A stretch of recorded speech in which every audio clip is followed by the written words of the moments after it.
আসসালামু আলাইকুম ভাই, ভাই কেমন আছেন? আলহামদুলিল্লাহ ভালো ভাই। আপনার ভাই আজকে কটা লয়েছেন? আলহামদুলিল্লাহ ভাই ভালো আছি। নিয়েছি 10টা। 10টা। আচ্ছা, সিরিয়ালে 1 নম্বরটা দাম কত চাইতেছেন? কত? এটা চা দাম 25, বিক্রি দাম 10,000। 110 বিক্রি দাম। আচ্ছা, 2 নম্বর গরুটা মাশাআল্লাহ সুন্দর, হাইটও ঠিক আছে। হাইট আপনার 58-র মতো হাইট আছে, 57-58।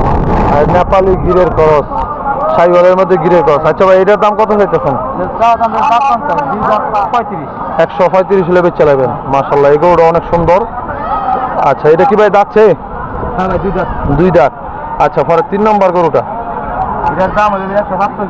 145 চাওয়া দাম, আর দেওয়া দাম দেওয়া দাম ভাই 28-30 হলে বিক্রি আছে। 128-30। এটার এত দাম করে? এটা এত কোয়ালিটি না, হ্যাঁ, গরু ভালো তো, বডি ভালো। বডিওয়ালা, কিন্তু আপনার এটা হচ্ছে দেশির মধ্যে খরচ পাইছে আর কি। হ্যাঁ, দেখুন। না, এইটার দামটা ঠিক আছে, কিছু বুঝবেন। আচ্ছা বাইতেছি। আচ্ছা, এই 4 নম্বরটার দাম কত চাইতেছেন? এটার দাম হলো 40। 140 চাওয়া দাম, আর দেওয়া দাম দেওয়া দাম 30। 130। এটার দামটাও ঠিক আছে, কিন্তু এটা আমার তো ভালো লাগবে না ভাই। আচ্ছা আচ্ছা, এটা কালারের কালারও ঠিক আছে। পরে 6 নম্বরটা এটার দাম ভাই 40। 140, দেওয়া দাম 30। 130। আচ্ছা, পরে এইটা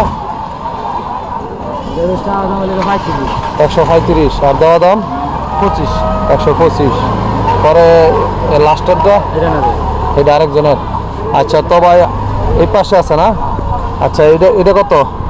এটা 145 বিক্রি। দেওয়া দাম ভাই এটা 25। চাওয়া দাম 145, আর দেওয়া দাম 125। মাশাল্লাহ, এটাও সুন্দর খামারের লিগা। আচ্ছা, পরে এইটা দেওয়া ভাই 1 রেডি। একই রেডি 125। মাশাল্লাহ। তো ভাই মোটামুটি আপনার এখানে রিজনেবলই দাম বলা যায়। তো এই আমরা এখানে কতদিন ধরে গরু বিক্রি করতেছেন? ভাই আমি নতুন হই, আমার আব্বাই ব্যবসায়ী, আমি বছর খানে। আচ্ছা, আপনি বছর খানেক। আচ্ছা, তো আপনার কাছ থেকে যদি কেউ কুরবানির জন্য বা খামারের জন্য যদি গরু নিতে চায়, ষাঁড় গরু দেওয়া যাবে তো? অবশ্যই দেওয়া যাবে। আচ্ছা, একটু ফোন নাম্বারটা বলেন ভাই। 01322 436131। আচ্ছা, এই আমরা কাটে আপনার গরু প্রতি এখানে সব খাজনা কত করিয়া? এখানে লেগে কিনিয়া 800, বেশিও 200 টাকা, টোটাল 1000 টাকা। টোটাল 1000 ষাঁড় গরুর ক্ষেত্রে, ষাঁড় গরু। আর মহিষের ক্ষেত্রে হচ্ছে 1300। আচ্ছা, ঠিক আছে, ধন্যবাদ ভাই, ভালো থাকবেন। আসসালামু আলাইকুম।